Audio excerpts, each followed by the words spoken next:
जी अस्सलाम वालेकुम। क्लास 5 आपका फर्स्ट क्वार्टर का सिलेबस आपके सामने है।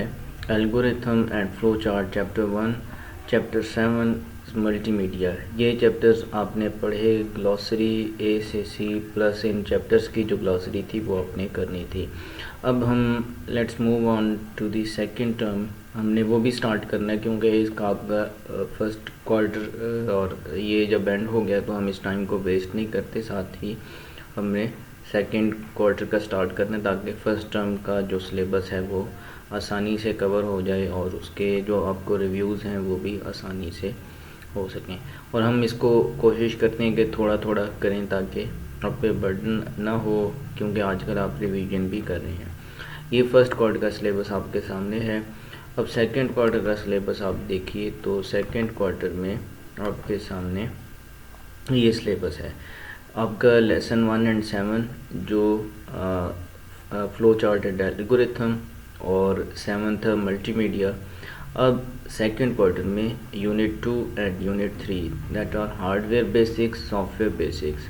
हार्डवेयर बेसिक्स क्या है, हार्डवेयर क्या होता है, उसमें ये आप देखेंगे कि इन से रिलेटेड जो ग्लॉसरी है वो भी इस सिलेबस का हिस्सा होगी जो आपका फर्स्ट टर्म में आएगा। ठीक है, तो आपने ये देख लेना है। उसमें समर के लिए जो ग्लॉसरी ए से आर तक बताई गई थी वो ए से आर तक आपने करनी है। तो इन चैप्टर से रिलेटेड जो ग्लॉसरी होगी वो मस्ट करनी है, जैसा कि ऊपर लिखा हुआ भी है। और इसके बाद आप देखें यूनिट नंबर 2 हम आज जो है यहाँ से स्टार्ट करेंगे। हार्डवेयर होता क्या है और सॉफ्टवेयर की बेसिक्स क्या है। Let's move on. तो ये आपका यूनिट जो है वो हम यहाँ से स्टार्ट करते हैं। हार्डवेयर क्या है और बेसिकली जो कॉमनली यूज्ड हार्डवेयर है कंप्यूटर का जिसका आपको आइडिया होना चाहिए वो कौन सा है, और अभी तक आप मोस्टली देख चुके हैं वो हार्डवेयर जो एक कॉमन कंप्यूटर जो वो यूज़ करता है। इसके बाद हम देखेंगे कि फ़ीचर्स कौन से हैं, फंक्शंस क्या होते हैं, मुख्तलिफ़ हार्डवेयर्स के क्या काम हैं, किस लिए यूज़ होते हैं। Understand the meaning of memory, memory का मतलब क्या है, मेमोरी से क्या मुराद है, हम ये समझेंगे। और will get to know the meaning of expansion cards क्या होते हैं। एक्सपेंशन कार्ड्स जिस तरह आप कहते हो ग्राफिक्स कार्ड है, साउंड कार्ड है जो गेमिंग वगैरह के लिए यूज़ करते हैं। एक्स्ट्रा कार्ड्स होते हैं जो किसी भी कंप्यूटर में आप अलग से प्लग कर सकते हैं, वो लाजमी यूज़ नहीं होते बट आप अपनी एक्स्ट्रा वर्किंग के लिए वो लगाते हो। ठीक है, गेम्स कोई खेलता है ज़्यादा तो वीजीए कार्ड्स यूज़ करते हैं या ग्राफिक्स कार्ड जिन्हें कहते हैं।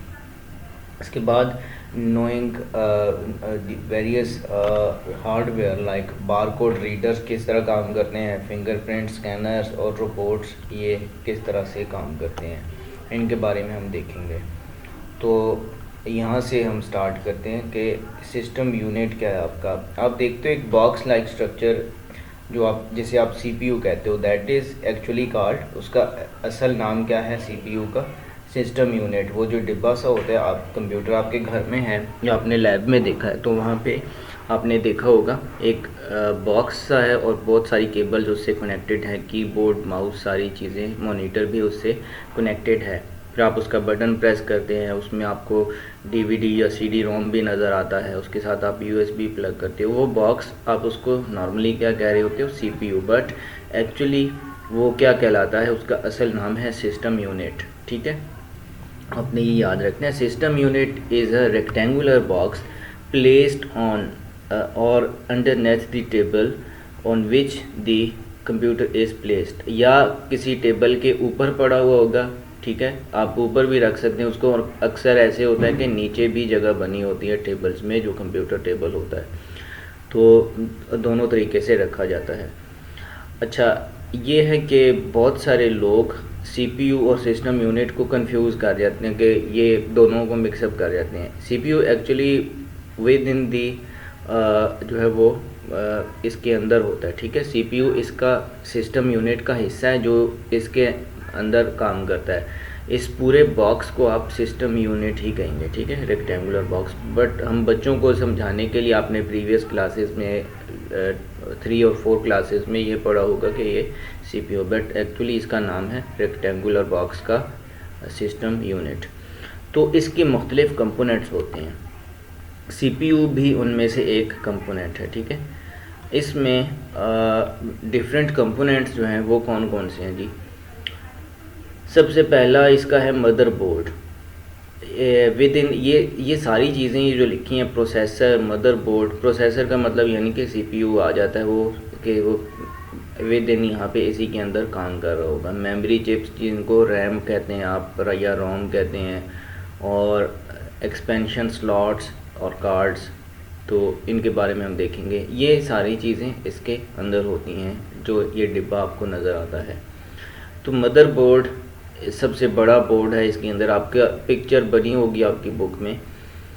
प्रोसेसर, उसकी भी पिक्चर बनी होगी। ये मेमोरी चिप्स, ये रैम और रोम की पिक्चर बनी होंगी, और इसके अलावा एक्सपेंशन कार्ड्स या स्लॉट्स की ये भी आपके सामने बुक में पिक्चर होंगी।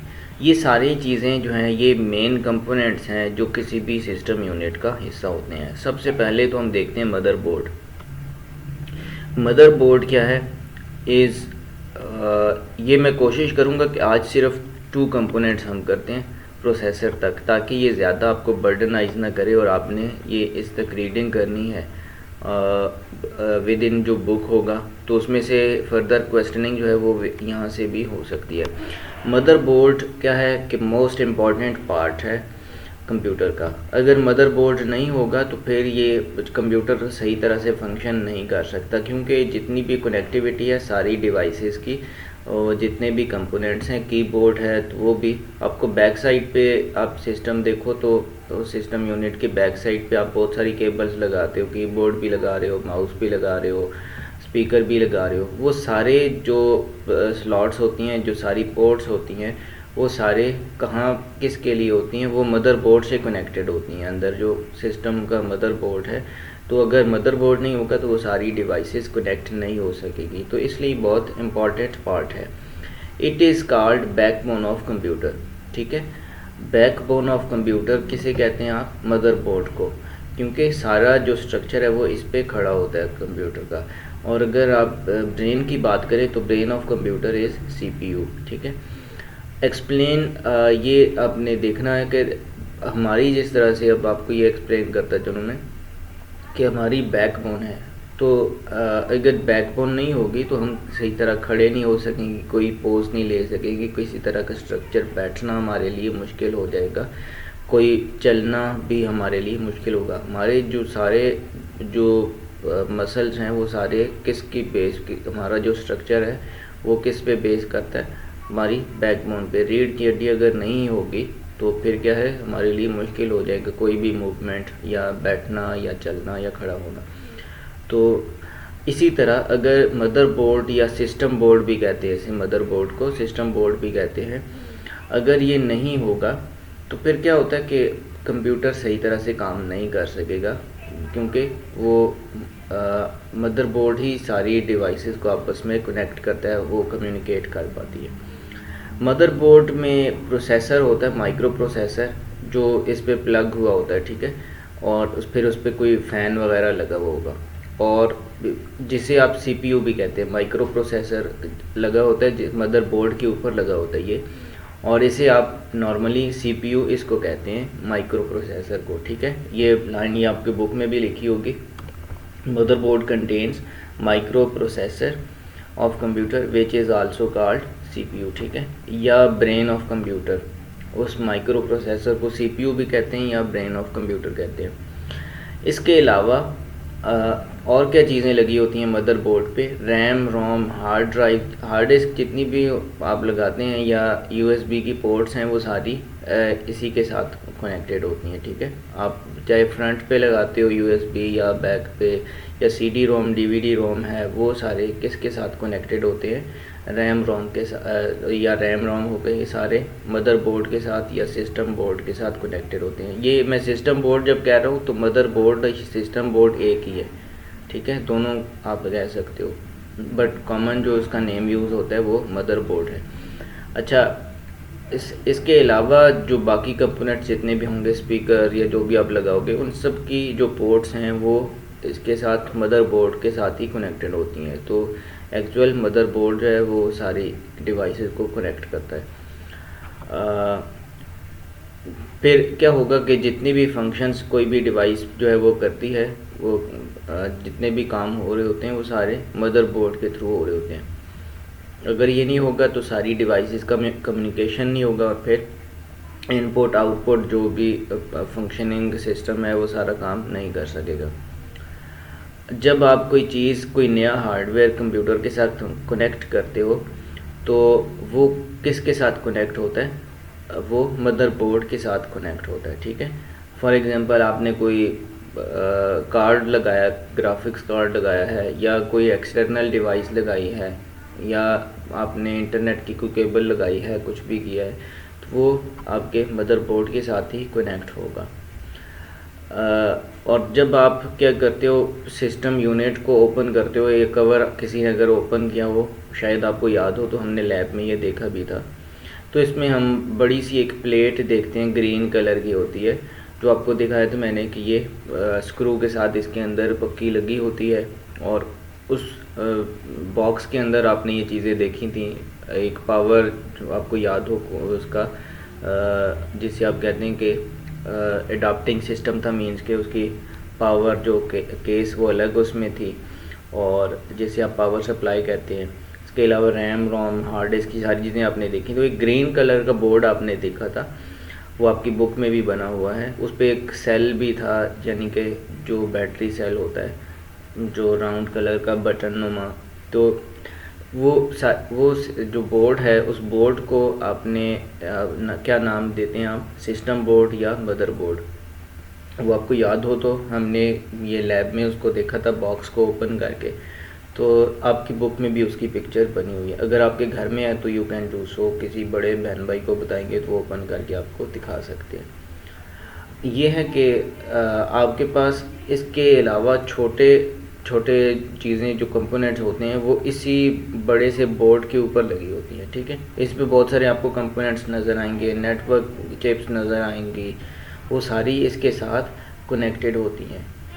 तो ये ग्रीन जो प्लेट है, या जैसे आप क्या कहते हो कि मदरबोर्ड या सिस्टम बोर्ड कहते हो, ये सारे कंपोनेंट जितने भी कंप्यूटर के होते हैं वो सारे इसके ऊपर लगे होते हैं, ठीक है।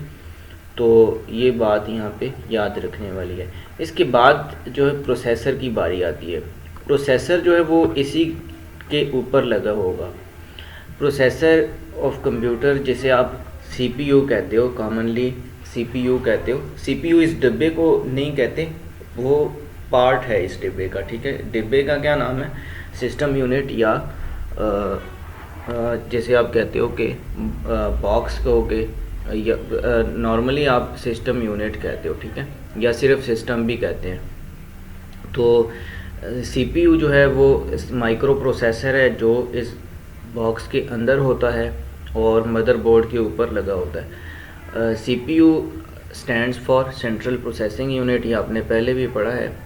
ये पार्ट क्या करता है कि जितनी भी तरह की प्रोसेसिंग होती है वो सीपीयू करता है, यानी कि प्रोसेसर या माइक्रो प्रोसेसर करता है। और इसी वजह से इसको क्या कहते हैं? ब्रेन ऑफ कंप्यूटर, क्योंकि ये सारा जितना भी कंट्रोल है वो इसके पास होता है। जितनी भी डिवाइसेस अटैच्ड होती हैं उनको किस तरह से प्रोसेसेस के लिए यूज़ करना है वो सारा सीपीयू करता है। सीपीयू और क्या काम करता है कि ये मेमोरी को भी कंट्रोल करता है। जब आप कोई डाटा स्टोर करते हैं तो आप क्या करते हैं, उस पर जो या क्या करते हैं कि आप सीपीयू कोई डाटा प्रोसेस करता है, फिर आप उसको स्टोर करते हैं। तो वो सारा उस डाटा को स्टोर करने के लिए जो अप्रूवल है वो कौन करता है? आपका सीपीयू ही करता है। क्योंकि सीपीयू जब आप कॉपी करके कोई किसी ड्राइव में डाटा रख रहे होते हो तो वो बताता है कि इस ड्राइव में इतनी स्पेस है, अगर वो नहीं मॉनिटर करेगा तो फिर आपको नहीं पता चलेगा। तो ये सारा काम सीपीयू करता है, मेमोरी को भी मॉनिटर करता है। अगर मेमोरी कम हो तब भी वो आपको मैसेज देगा कि ये आपके पास जगह नहीं है, तो ये स्टोर नहीं हो सकती। इसके अलावा और क्या करता है, सीपीयू अगर काम करना छोड़ दे तो फिर कंप्यूटर जो है वो स्विच ऑन नहीं होगा, ठीक है। तो अगर आपका सीपीयू बिल्कुल डेड हो गया या उसने कोई मेल फंक्शनिंग हो गई है, उसने काम करना छोड़ दिया है, तो आप कंप्यूटर ऑन करोगे तो आपको डिस्प्ले में कोई चीज़ नज़र नहीं आएगी, ठीक है। जस्ट आपको कोई जो है वो मॉनिटर की लाइट आपको ऑन दिखाई देगी, उस पर कोई स्क्रीन पे कुछ भी नहीं आ रहा होगा, ब्लैंक होगी, बिल्कुल ब्लैक स्क्रीन होगी।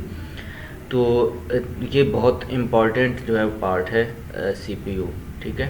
अगर ये सही कंडीशन में काम कर रहा है तो ये बहुत इम्पॉर्टेंट है। अगर ये काम नहीं करेगा तो फिर मीन्स कि आपका कंप्यूटर बेकार हो गया है। और अगर आप आजकल की बात करें तो सेंट्रल प्रोसेसिंग यूनिट जो है बहुत तरह की उसमें पार्ट्स आए हुए हैं। जैसे आप कहते हो ना, कोर टू डू है या क्वाड कोर है या डिफरेंट, आप इस पे देखो तो ऑक्टा कोर, जिस तरह मोबाइल के भी, तो इनके अंदर भी प्रोसेसिंग सिस्टम सीपीयू होता है। तो वो बहुत कम्पैक्ट किस्म का होगा, बहुत छोटा सा होगा। अब तो जो हम बात कर रहे हैं कंप्यूटर्स की, तो इनमें जो आ रहे हैं कि आपके पास, आप कहते हो ना कि फॉर एग्जांपल कोर i5 है, कोर i3 है, तो ये बेसिकली प्रोसेसर्स की टाइप होती हैं, ठीक है, कि इतनी उनकी प्रोसेसिंग पावर है। तो स्पीड और साइज़ के लिहाज से हम ये नाम देते हैं, कोर i3, कोर i5 और कोर i9, इस तरह के नाम जितने भी हैं, कोर i7। तो ये ऑन द बेसिस ऑफ ये प्रोसेसर्स की टाइप्स हैं जिनकी वजह से हम ये नाम देते हैं इन सिस्टम्स को। तो ये हमारा आज का यहाँ तक हमने पढ़ा। फिर हम देखेंगे कंपोनेंट्स ऑफ सीपीयू कौन कौन से होते हैं। आज हमने क्या देखा कि सिस्टम यूनिट क्या होता है और उसमें कौन कौन से कंपोनेंट्स होते हैं। कंपोनेंट्स में हमने देखा था सबसे पहले तो कि मदरबोर्ड, फिर मदरबोर्ड के बाद हमने प्रोसेसर देखा, इसके बाद आगे आएंगे मेमोरी चिप्स और उसके बाद जो है अपने एक्सपेंशन स्लॉट्स वगैरह के बारे में पढ़ना है। प्रोसेसर हमने देख लिया और कंपोनेंट्स ऑफ सीपीयू या प्रोसेसर के कौन कौन से कंपोनेंट्स हैं। प्रोसेसर या सीपीयू एक ही चीज़ है। अब सीपीयू के कंपोनेंट्स हमने देखने हैं, ये किस तरह से काम करते हैं, इनके क्या फंक्शंस हैं, ये हम यहाँ से स्टार्ट करेंगे। तो ये आप पहले से पढ़ लीजिएगा, रीडिंग करेंगे विद इन जो आपने आज टॉपिक पढ़े ये आप करेंगे तो आपको अगले तब समझ आएंगे। तो यहाँ तक आपका आज का लेसन था। आई होप सो कि आपको समझ आई हो। Best of luck. अस्सलाम वालेकुम।